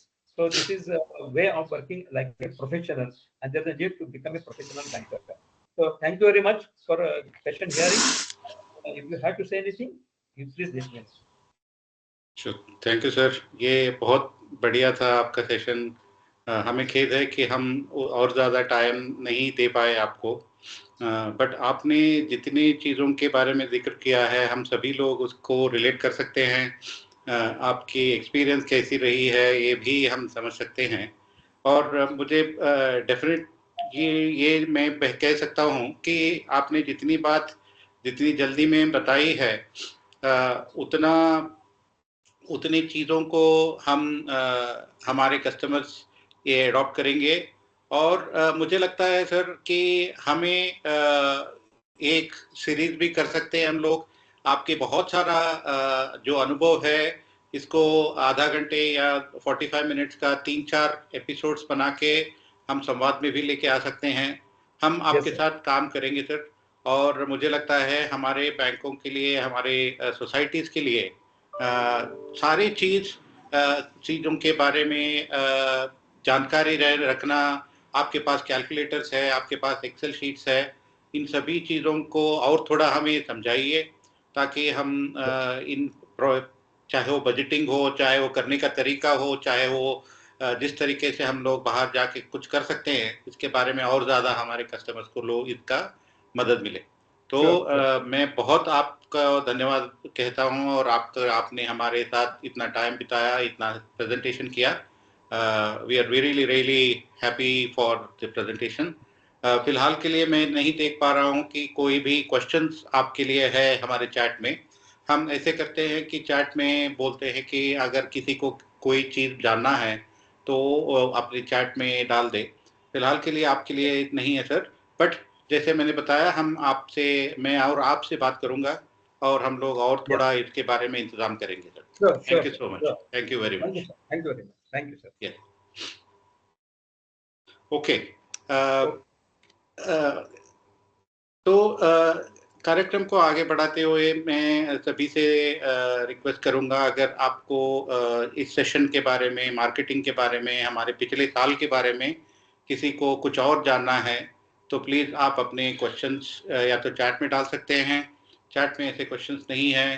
Nilesh जी पूछ रहे थे कि उनको एग्जिस्टिंग इश्यूज के बारे में डिस्कस करना है। नीलेश जी थैंक्स।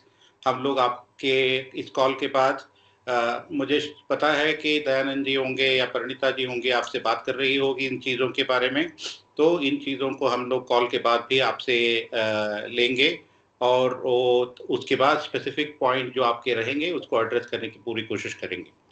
अगर कुछ और बात करना है, किसी को कुछ और पूछना है तो पूछ सकते हैं, अगर नहीं है तो हम इस संवाद को खत्म कर सकते हैं फिलहाल के लिए। हाँ, महावीर बैंक सोलापुर से कोई कुछ बोलने चाहते हैं क्या सर? Yes, sir. बोलिए। I will be happy. हाँ जी, ये 2-3 लोगों ने पूछा है कि जो प्रेजेंटेशन आपने यूज किया है माधव जी, ये क्या हमको शेयर कर सकते हैं जिससे कि वो या मैंने आपको दिया है, वो आप शेयर कर सकते हैं। It's not my personal Fantastic. Property also. Okay okay sir, thank you so much. तो जैसे हम हर संवाद में करते हैं, संवाद का मीटिंग मिनट्स और प्रेजेंटेशन जो है हम आपको शेयर करेंगे और आप इसको देखो। उसमें भी आपके कुछ क्वेरीज आएंगे, क्वेश्चंस आएंगे, तो आप सभी हमसे पूछ सकते हैं। माधव जी से हम लोग सतत बना के रखेंगे। Okay okay. मुझे लगता है हमारे ये संवाद का भी सदन बहुत अच्छा था हमारे लिए। माधव सर आए और उन्होंने बहुत सारा हमारे बारे में बहुत जानकारियाँ दिया। हम आशा करते हैं कि अगला संवाद में हम और बेहतरीन इंफॉर्मेशन के साथ आपके साथ जुड़े और हम संवाद को और बेहतर बनाएं। तो सारे लोगों को नववर्ष की शुभकामनाएं और यही आशा करते हुए कि 2025 हमारे लिए और बहुत बढ़िया रहेगा, हम इस संवाद का समाप्त करते हैं। शुक्रिया and thank you every much. Thank you.